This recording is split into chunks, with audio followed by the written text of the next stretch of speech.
Entrevista com gente que é notícia. Cá entre nós. Apresentação: Roberto Desidério.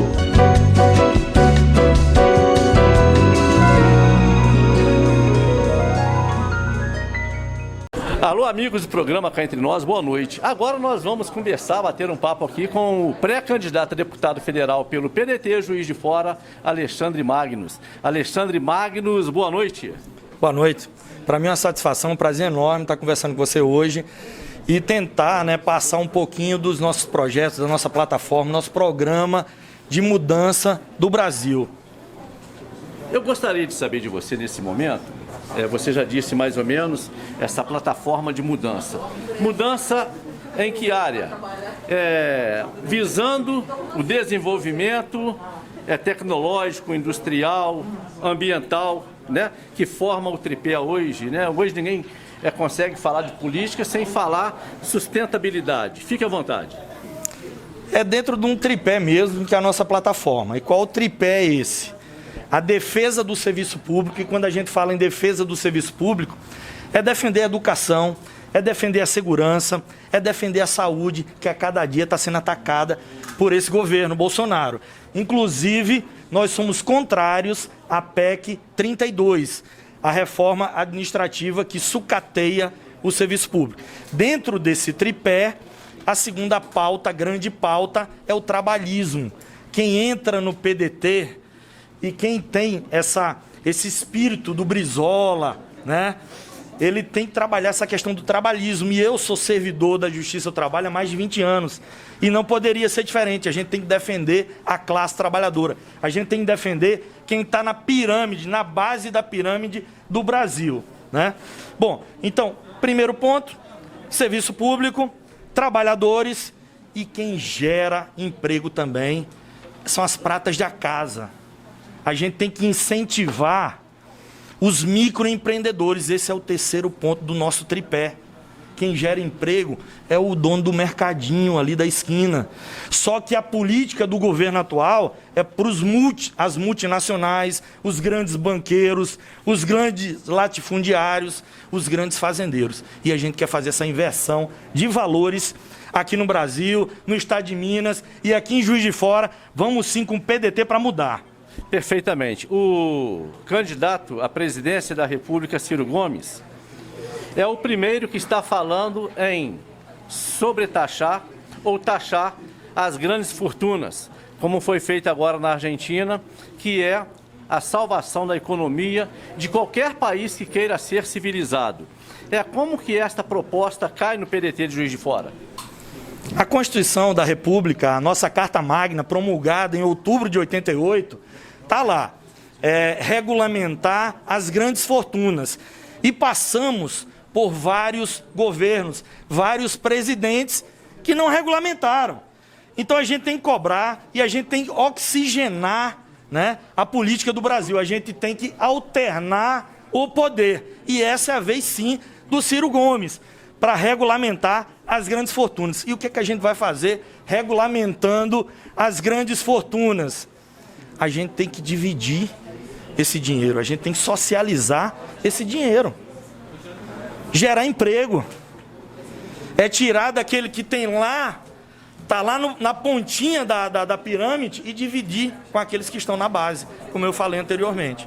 Então, Ciro Gomes na cabeça, regulamentando as grandes fortunas, e podem ter certeza, os mandatários do povo, que são os deputados federais, e se Deus quiser, a gente vai estar lá, a gente vai votar sim, por essa lei complementar, por esse projeto para regulamentar as grandes fortunas. Perfeitamente. Muito obrigado, boa noite, sucesso nas urnas e tomara que o povo de Juiz de Fora saiba escolher um grande deputado federal para representá-lo. Muito obrigado, boa noite. Obrigado, boa noite a todos e todas aí. Tamo junto. Bom, amigos do programa Cá Entre Nós, agora nós vamos bater um papo aqui com o pastor Vinícius Justus, que é membro do movimento cristão trabalhista aqui em Juiz de Fora. Em Juiz de Fora. É uma honra muito grande, porque para mim é uma plataforma nova.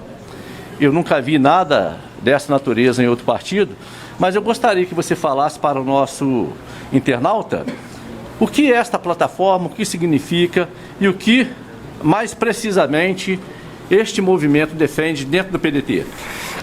Primeiramente, uma boa noite a todos. O PDT teve a sensibilidade de montar a plataforma ou movimento cristão trabalhista para construir um diálogo com a sociedade, para que nós venhamos primeiramente romper com a política do ódio que foi estabelecida, que foi instaurada nos últimos anos, principalmente no meio religioso, seja ele protestante, católico, ou religiões de matrizes africanas, ou de origem do Oriente Médio, muçulmano, enfim. E nós, do movimento cristão trabalhista, nós temos a principal missão, que é a de quê? Dialogar com vários setores da sociedade. E hoje, dentro do movimento, nós temos várias pastas. Nós temos a pasta diversidade, onde nós estamos construindo pontes de diálogos com pessoas que fazem parte do movimento LGBT. Nós temos a pasta do esporte, jovens que estão no esporte, que são cristãos, construindo diálogos, pontes com os jovens eleitores.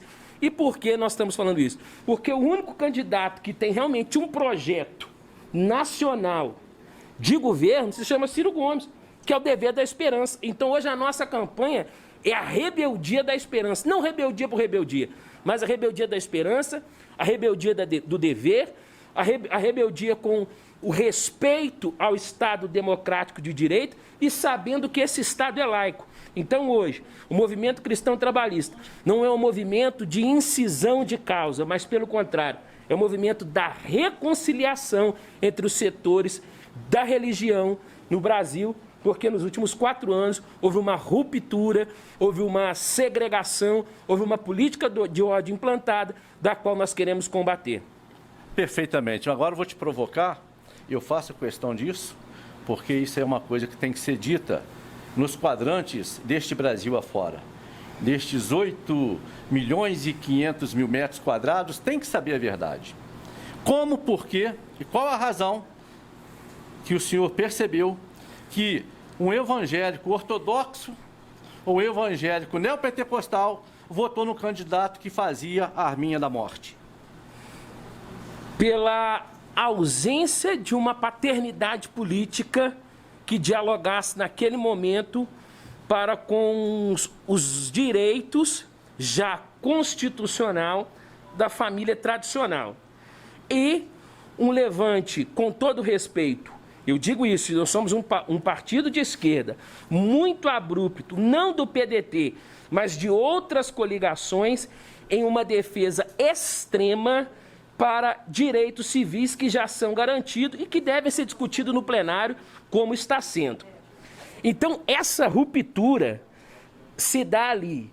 E essa ausência de paternidade, o Bolsonaro percebeu. E ele nasce como um Messias, como ele se diz. Uma das entrevistas dele diz, meu nome é Jair Messias Bolsonaro. Não Messias Salvador, não mas Messias o Fenias... Salvador, mas o Messias que não posso fazer milagre, mas quero salvar o Brasil. Então isso fez com que grande parte dos religiosos, dos clérigos, digamos assim, comprassem a sua política e ali sendo instaurado uma política de ódio, esquecendo que o país é laico. Onde o movimento LGBT, as coisas têm que ficar bem claras. Toda a população, todo o cidadão, independente da sua orientação, da sua profissão, ele tem o direito de exigir uma garantia, uma qualidade de vida. Nós vivemos num país livre, nós não estamos no Oriente Médio, onde o Estado é fechado para uma opinião, para uma religião. E é isso que muitas das vezes os líderes protestantes não entendem nesse momento. Perfeito. E aí eles querem o quê? Manter um Estado que não é laico, que não respeita o próximo. Desde que o artigo 5º e 6º da Constituição já garante que a moradia é direito de todos e no 5º diz que a vida privada do cidadão compete a ele. É isso que nós temos que entender, que a vida privada do cidadão compete a cada um e que nós temos que respeitar o cidadão como ser humano, independentemente do seu credo, da sua raça e da sua origem. Pastor, muito obrigado. A gente fica muito satisfeito com a resposta do senhor e tenho certeza que o senhor acaba de agraciar toda a população do programa Cá Entre Nós com informações precisas, objetivas e que provoca uma mudança radical nesta maneira de pensar dos povos cristãos desse país. Muito obrigado. Boa noite. Boa noite. Obrigado. Eu que agradeço.